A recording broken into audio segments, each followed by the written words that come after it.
Čaute ľudia, to je nové video a ideme mať reakciu na Sibižana. A ideme si pozrieť ako reakciu na Nikosa.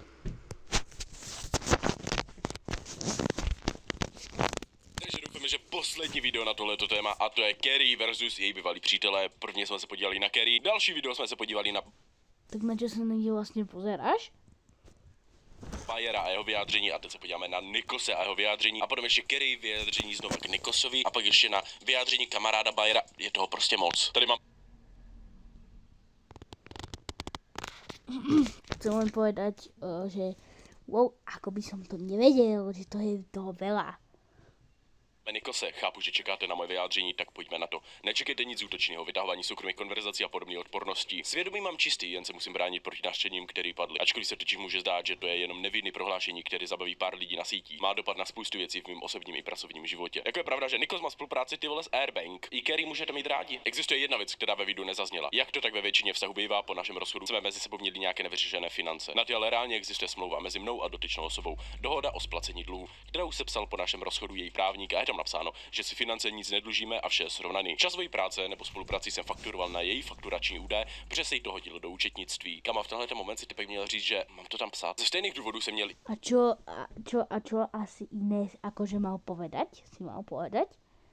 i kartu od jejího účtu v mobilu. Takže předpokládám, že protože ona dostávala peníze, které na ní fakturoval za spolupráce, tak proto měl kartu její v telefonu, aby měl své peníze vlastně. Ale kartu vystavenou na moje jméno. Během našeho vztahu jsem pro ní víceméně pracoval. Stříhal jsem její videa, YouTube videa, většinu vymýšlel, balil a posílal merch. Nikdo nemůže říct, že bych si budoval své jméno a na ní kašlal.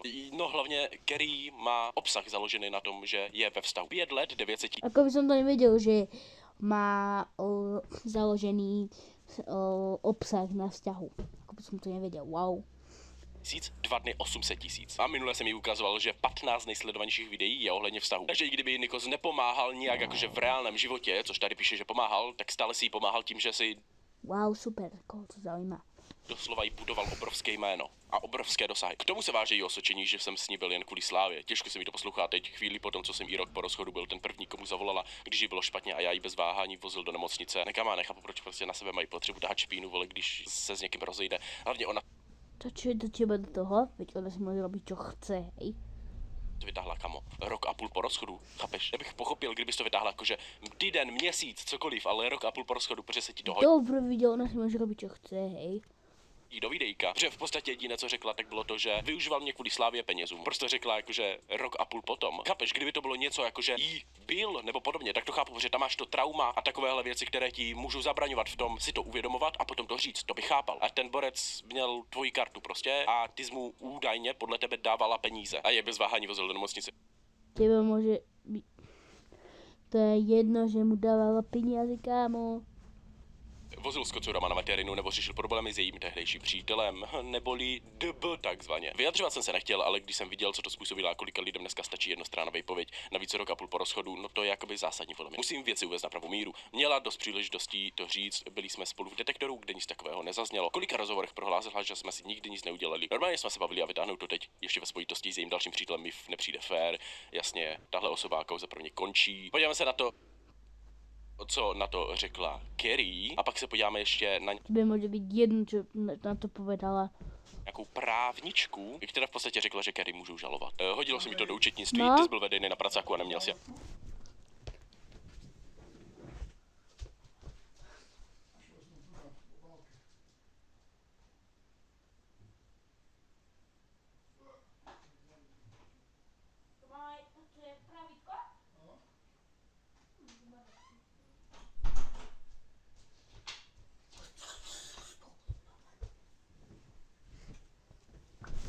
Prepáč, nebol som tu. Ideme ďalej.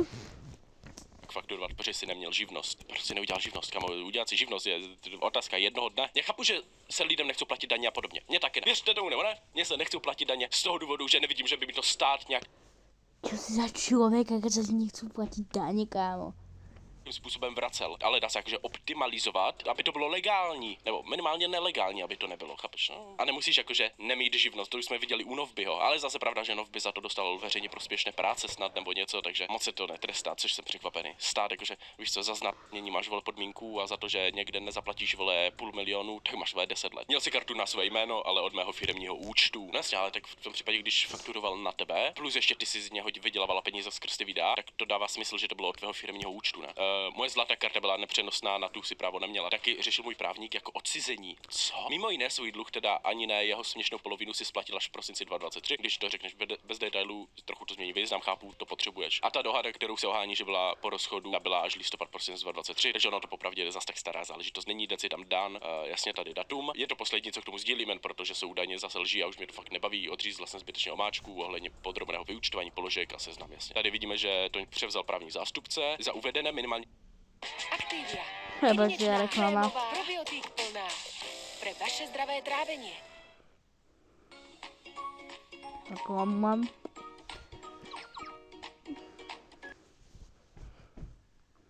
Minimálně částku 1 700 000 za co? Klientka zhledává na místě, abyste i vy v souvislosti ukončení soužití obzvláště jeli z vaší strany insinuována požadavek na určité vypořádání, vypořádával keci. Jasně, náklady, které vynaložila po dobu soužití, abyste v minimálním rozsahu 1/2, což představuje 850 litrů. Kam Borka po něm doslova chtěla, aby jí zaplatil za to, že s ní bydlel. Takže pokaždé, co jsem se rozešel s holkou, tak si mi měl říct, hej, počkej, tady máš seznam věcí, co jsem ti koupil, co jsem platil, když si u mě byla, tak se jakože voda, to je stočné, vole. Kamo, kdybych za holku utratil 1 000 000, já to po ní nechci spát. No a kámo, ti budeš byť, no veď, kámo, chápem, akože, že chce akože peniaze za to, čo sprobol, ale akože, kámo, ak mu kúpil dačo veľké, tak akože mohol mu vrátiť, alebo vrátim mu to, alebo dačo také. Já jsem to utratil z mojí vůle, nebo minimálně jsem věděl, že to utrácím a dovolil jsem si utrácet, po případě jí dát. Kdybych dal holce moji kartu, ona utratila 50, tak to utratila. Protože já jsem jí dal kartu, ale tady ještě je napsané, že používal tu její zlatou kartu na její jméno, kterou neměl používat, takže dost možná část těch peněz, které po něm chtěla, tak je právě peníze z té zlaté karty, které utratil. Vám klientka darovala a předala prsten, a to pro nevděk, protože jste úmyslně, po případě zhrubé nedbalosti, ublížili jednáními, jež jsou vyše označené jako zjevné porušení dobrých mravů, které vám klientka nepromínla. Takže on dostal prsten od Borky a protože se k ní choval hnusně, tak ta Borka to chce spát. To je halus, ne kámo. Jako víš, No kámo, veď, akože hej, keď je robil zle, tak si ho akože môže zobrať naspäť. Keď chce od neho peniaze, keď jej dal veľkú prsteň, tak akože hej, akože normálne zobrať si akože peniaze alebo ten prsteň. co hodně lidí se který zastávalo, ale já nevím, jestli se tohle můžete zastávat. Když je prostě někdo zahořkli, tak si řekne, já jsem za tebe utratila house numero 1 700 000, chci půlku zpátky. Tak kámo, nevím, mně to přijde hloupé. Když já utrácím za nějakou holku, tak to je z mojí vůle, v životě bych to nechtěl zpátky. Samozřejmě pokud ta částka celá 1 700 000 není to, co on utratil na té zlaté kartě, což si ale nemyslím, ale je to taky možnost. Ublížili obdarovaný dárci úmyslně nebo z hrubé nedbalosti tak, že zjevně porušil dobré mravy, může dárce nepromenuli do obdarovanému od darovací smlouvy pro jeho nevděk odstoupit. Jo, no prostě chce věci zpátky, chápeme. Moje zlatá karta byla nepřenosná, neměl právo ji využívat a opakovaně jsem ho žádala, ať si ji vymaže, je to jízde, nemám důvod si věci vymýšlet, navíc zmíněné ve videu mám podklady. Dobře, takže používal tvoji zlatou kartu, to si byla naštvaná, OK, to nešlo řešit v ten moment, nebo nevím tohle. Celá ta smlouva No asi vtedy nešlo? mně prostě přijde strašně zvláštní, sorry, ale mně to přijde prostě trapné. Utrácím za někoho peníze, rozejdem se po 5 letech a pak řeknu peníze zpátky plus. Tak jsi měla tu kartu řešit v ten moment, nebo já nevím kam, to je fakt divné. Potom ještě co dala Kerry tohle na TikTok a někdo psal, měl aspoň velký pele, neměl. Tohle je o Bayerovi a Bayer napsal, já jsem přestávám divit, tak nejdřív jsem manipulátor na stolkrát, ty mám ještě malé pele. A holka teda nechápu, proč jsi se mnou byla a ještě mě živila, jak všude tvrdíš. A asi jsem nebyl tak špatný. Nechápu, že tohle člověk, který mi říkal miluji tě. Mně přijde prostě, že Kerry už je kyselá. Já pochopím, když si chtěla říct to o tom, že ti dal facku, že tě manipuloval a Áno, predstav si. takhle. To chápu, to máš 100% právo, ty vole, se o tom vyjádřit, jasně. Ale jako potom psát, měl aspoň velké pele, ne, neměl. To už je čistě zahořklost, vole, a trpkost, Kerry. Ale se ještě podívat na kousek TikToku, kde slečna, nějaká právnička, tak mluví o tom, co vlastně může Nikos s Bayerem dělat. Právní rozbor kauzy Kerry versus Nebudem to sledovat celé, ale asi. 2. Já jsem dávala na story Dick, hej, dobrý, ale nemusíš mě, vole, jakože krást na můj image, no kámo, dobrý. Takže právní problémy, ty zažiješ právní problémy, co to je, kámo, to je identity theft, vole. Ukradla jsi mi moji identitu. že to, že Super, wow. Wow, těšíme se. Wow. ona zveřejnila předžalobní výzvu, vlastně Konečně chytrý si vyřad, more. vůbec není žádný důkaz a vůbec to nic neznamená, protože to není informace ze soudního spisu, ale je Ty jsi blbec.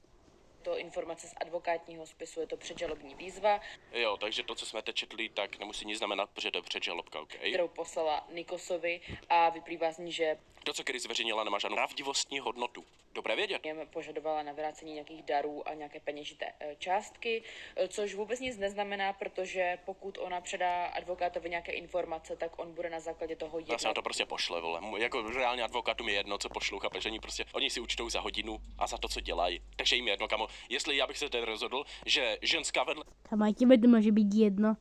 mě tak moc smrdí a já ji chci zažalovat za to, jak smrdí, oni pošlou předžalobku, že smrdí, vole, chápeš? a vůbec to nemusí nic vypovídat o To je samozřejmě zase hyperbola, ale chápete, já normálně mám pocit, že tady v téhle kauze jsou všichni úplně citliví, tak musím všechno říkat, že je, vole, nadsázka, hyperbola nebo vtip, ty vole. pravdivosti Vůbec. těch tvrzení, co tam jsou uvedeny. Naopak jsem tam psala, že Nikos po případě Bayery můžou žalovat za to, Žaloba na ochranu osobností, bych mohl použít já, ty vole. Každopádně mě jedna slečna psala, že jsem se podivoval nad tím, proč zamazává její jména a neoslovuje její jménama, a ona mi psala, že jí nemohli zažalovat. No ale když řekneš, že jsi měla jenom 2 přítele, pak tam ukazuješ, že dokonce chaty s ním, pak toho druhého přítele jmenuješ do časového rámce nějakého a je to všechno dohledatelné díky videím, tak je jedno, že si neřekla jejich jméno, ale stejně je jde identifikovat podle tohohle, takže stejně tě můžu zažalovat. že poškozuje jejich jméno a zasahuje do jejich osobnostního práva. Slečna mi tam psala, že tam není Neoprávněné zásahy proti osobnosti člověka, jehož osobnost byla dotčena, má právo domáhat se toho, aby bylo od neoprávněného zásahu upuštěno nebo aby byl odstraněného následek. nikde uvedené jejich jméno, takže to, co říkám, je vlastně úplný nesmysl.